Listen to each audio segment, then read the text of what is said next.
नमस्कार, मैं हूं आपके साथ मयंक। आज 13 तारीख है और एक ऐसी खबर आई है जो पूरे हिंदुस्तान के लोगों को जाननी चाहिए। देखिए, खबर यह है कि भारत के जहाजों पर जिस तरह से अमेरिका ने हमले किए, अब उसको लेकर भारत के लिए अमेरिका से भिड़ गया है ईरान। ईरान ने अमेरिका को बड़ी चेतावनी दी है और जिस तरह से भारत के 3 जहाजों पर हमला हुआ, उसमें 3 लोगों की मौत हुई, कई यात्रियों को रेस्क्यू किया गया, उसको लेकर ईरान ने अमेरिका को चेतावनी दी है और अमेरिका के इन हमलों को समंदर में डकैती करार दिया है। देखिए, ये जो बयान आए हैं, ये ईरान के विदेश मंत्रालय के प्रवक्ता हैं इस्माइल बघाई साहब, इनकी तरफ से ये बयान आया है। अब देखिए खबर क्या है। Iran has unlisted a sharp warning against the United States after reports of strike on merchant vessels carrying Indian crew off the coast of Oman, calling the action arm theft and maritime piracy. Iran की तरफ से कहा गया कि ये जो हमले किए भारत के जहाजों पर ओमान के आसपास, हॉर्मुज के आसपास, ये आर्म थेफ्ट है, यानी हथियारों के साथ की गई चोरी है और मैरीटाइम पायरेसी है। इसको डकैती भी करार दिया उन्होंने कि हथियारों के दम पर आप किसी दूसरे देश के जहाजों पर हमला करते हैं और उस पे जो है उसके तेल को लूटने की कोशिश करते हैं या उनको नुकसान पहुंचाते हैं। इस तरह की बात जो है वो ईरान की तरफ से कही गई है। Tehran foreign ministry spokesperson Ismail Baghaei accused Washington of escalating tensions on the high seas and directly backed India amid the fallout. Iran ने पूरी तौर पर भारत का साथ दिया और अमेरिका की तीखी आलोचना करते हुए कहा कि आपने इंटरनेशनल बॉर्डर्स पे ये दादागिरी की है, ये हमले किए हैं जो कतई स्वीकार नहीं किए जा सकते। देखिए, मैं अक्सर इस बात का जिक्र करता हूं कि ईरान की तरफ से हमेशा भारत को न सिर्फ तेल का ऑफर दिया गया, बल्कि कई ऐसे मुद्दे हैं, पिछले आप 1.5-2 साल के अंदर देखें, कई ऐसे मौके थे जिस पर ईरान ने भारत का साथ दिया है और भारत ने भी कई अंतर्राष्ट्रीय मंचों पर ईरान का साथ दिया। चाहे एससीओ की बैठक हो, एससीओ की बैठक जो चाइना में हुई थी, उसमें भारत ने ईरान का साथ दिया। ईरान पर उस वक्त जो हमले हुए थे उसकी भारत ने आलोचना की। इसके अलावा यूनाइटेड नेशंस में भी वोटिंग का समय आया था, ईरान के खिलाफ एक प्रस्ताव लाया जाना था, भारत ने उस प्रस्ताव का विरोध किया था। देखिए, मैं इस बात का कई बार जिक्र करता हूं कि अली खामेनेई साहब जो है वो हमेशा से ये कहते रहे कि भारत के साथ ईरान के संबंध अच्छे होने चाहिए। बल्कि मैं एक बीच में बाइट सुन रहा था, उसमें मुझे ये भी सुनने को मिला, इस तरह की बात सामने आई कि अली खामेनेई साहब ने एक जिक्र के दौरान ये बात कही थी कि मुझे हिंदुस्तान से और हिंदुस्तान के लोगों से मोहब्बत है। देखिए, ये उनकी तरफ से बहुत बड़ा बयान था। जब वो भारत आए थे, एक बार भारत की यात्रा पर आए थे, उनका बड़ा स्वागत किया गया था। हिंदुस्तान में करोड़ों लोग हैं जो उन्हें न सिर्फ सुप्रीम लीडर होने की वजह से, बल्कि एक बेहतरीन इंसान होने की वजह से उन्हें पसंद करते थे और आज भी उन्हें पसंद करते हैं। और देखिए, उनकी इन कोशिशों से और पिछले कुछ वक्त से भारत और ईरान के संबंध आपस में बेहद मजबूत हुए हैं और एक बार फिर इसकी ये मिसाल सामने आई है। जिस तरह से भारत के 3 जहाज़ों को पर हमला हुए, असल में देखिए ये जहाज़ भारतीय, इसमें क्रू मेंबर्स थे, जहाज़ों पर किसी दूसरे देश के झंडे लगे हुए थे, लेकिन ये हमले अमेरिका की तरफ से किए गए। देखिए, टैंकर मैरीवैक्स था, ये हमला हुआ ओमान के तट के करीब। सबसे पहले मैरीवैक्स जो जहाज़ था, इसके ऊपर टैंकर था, इस पर हमला हुआ था। इसमें 24 भारतीय थे जिन्होंने गुहार लगाई थी बचाने की और फिर भारत ने ओमान के अधिकारियों से संपर्क किया और ओमान की नेवी ने फिर जो है इन 24 लोगों को बचाया। पहला हमला टैंकर मैरीवैक्स पर होता है।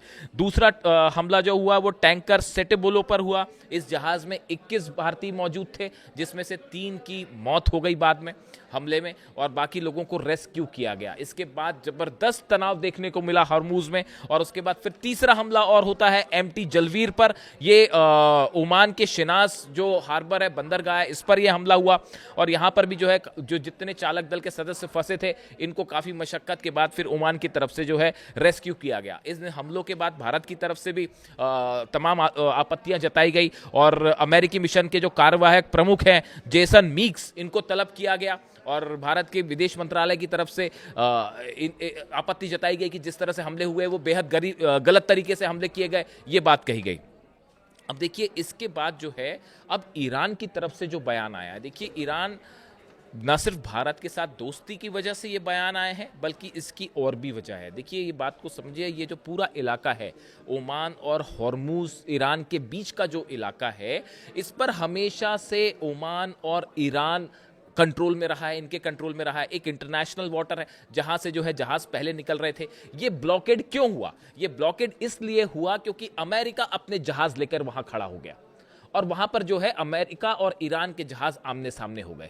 वजह थी अमेरिका का ब्लॉकेड करना, वहां पर जाके हॉर्मूज को बंद करना। अब ईरान का यही कहना है कि जिस तरह से भारत की इन 3 जहाजों पर या भारत के क्रू वाले 3 जहाजों पर हमला किया गया, ये इंटरनेशनल वाटर में अमेरिका की दादागिरी है। और ये अंतर्राष्ट्रीय, देखिए, ईरान की तरफ से कई बड़े सीधे आरोप लगाए गए हैं अमेरिका के ऊपर और बड़ी चेतावनियां दी गई है। ईरान का कहना है कि ये साफ साफ अंतर्राष्ट्रीय कानूनों का उल्लंघन कर रहा है अमेरिका, और जितनी इंटरनेशनल बॉडीज हैं उसको ये बात को देखना चाहिए। जो मैरीटाइम सुरक्षा होती है, मतलब समुद्र में जो जहाज़ों का आवाजाही होती है, इनकी एक सुरक्षा की गारंटी होती है और एक अंतर्राष्ट्रीय कुछ नियम होते हैं, इनको फॉलो किया जाता है, रूल्स को फॉलो किया जाता है कि किसी भी देश के जहाज़ को हमला नहीं करना है या उसकी सुरक्षा को खतरे में नहीं डालना है। ईरान का आरोप है कि जो ये मैरीटाइम रूल्स हैं, इनकी धज्जियां उड़ाई हैं अमेरिका ने और उसको पूरी तरह से जो सुरक्षित रास्ते थे उनको खतरे में डाल दिया है। ईरान की तरफ से यह भी वार्निंग दी गई है कि हॉर्मूज में और ओमान में अगर इस तरह की दादागिरी अमेरिका की तरफ से चलती रहेगी तो इसके गंभीर परिणाम अमेरिका को भुगतने पड़ेंगे। उन्होंने ये कहा है कि जो शिपिंग रूट है, ईरान की तरफ से कहा गया कि ओमान, हॉर्मूज और ईरान के आसपास का जो शिपिंग रूट है, इस पे अमेरिका के जहाज फौरन पीछे हटने चाहिए और इसे खाली करना चाहिए। ईरान के आसपास से अमेरिकी सेना दूर हटनी चाहिए। ये बयान ईरान की तरफ से आए हैं। देखिए, ईरान और भारत के संबंध आप चाबहार पोर्ट को लेकर देख लीजिए, या कई मौके ऐसे आए जब ईरान ने जो है वो भारत के समर्थन में खड़ा रहा, चाहे टैरिफ का मामला हो, चाहे ऑयल देने का मामला हो। हमेशा ऑयल, ईरान की तरफ से ये ऑफर किया गया भारत को कि आप जितना तेल लेना चाहें हम आपको देने के लिए तैयार हैं। लेकिन तमाम इंटरनेशनल सैंक्शंस की वजह से या दूसरे और कारणों की वजह से जो है ये तेल उस तरह से व्यापार अभी आगे नहीं बढ़ा है। उम्मीद है कि भविष्य में आगे बढ़ेगा।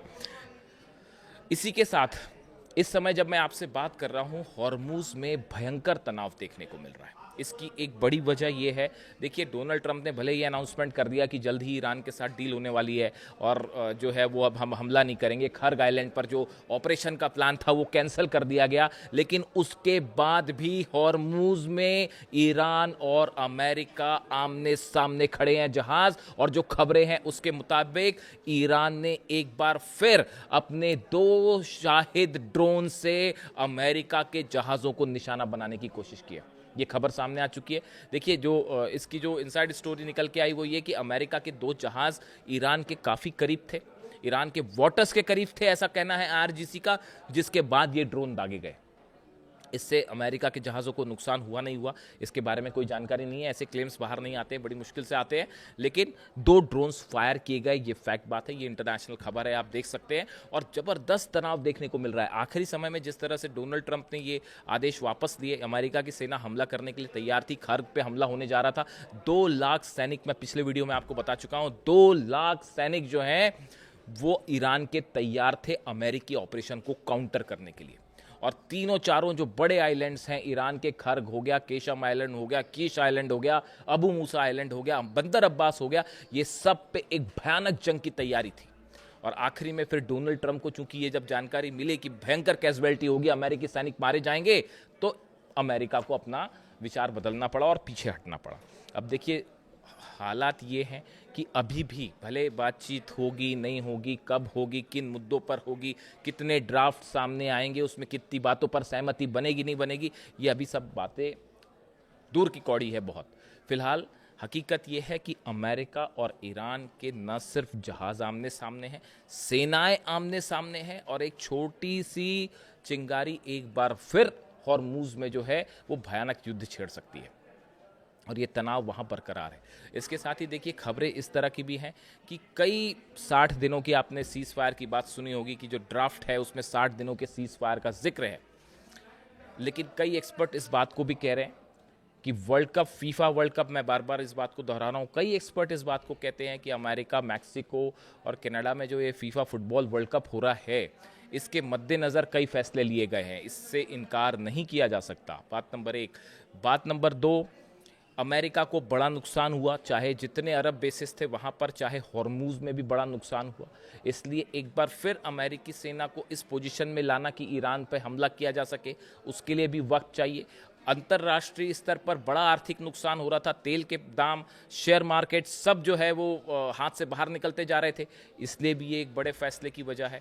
और देखिए एक अहम बात और ये है कि ईरान के यूरेनियम को लेकर, न्यूक्लियर प्रोग्राम को लेकर अब तक कोई बातचीत नहीं हुई है, ना किसी तरह की डील हुई है। यानी जो कोर मुद्दा है, असली मुद्दा है, वो अभी भी बातचीत से बाहर है। ऐसे में इसीलिए बार बार ईरान की तरफ से बात कही जा रही है और ईरान ने इस बात को कह दिया है साफ कि किसी तरह की कोई डील या कोई समझौता ये अभी बहुत दूर की बात है। अभी बड़े इनिशियल लेवल पर सिर्फ बातचीत की बात जो है, टेबल पर आने की बात तक ही सहमति बन पाई। और इस बीच भारत के लिए एक बार फिर डंके की चोट पर ईरान भारत की मदद के लिए सामने खड़ा है और अमेरिका को उसने करारा जवाब दिया है। इससे जुड़ा जो भी अपडेट होगा आप तक पहुंचाऊंगा। Thank you so much.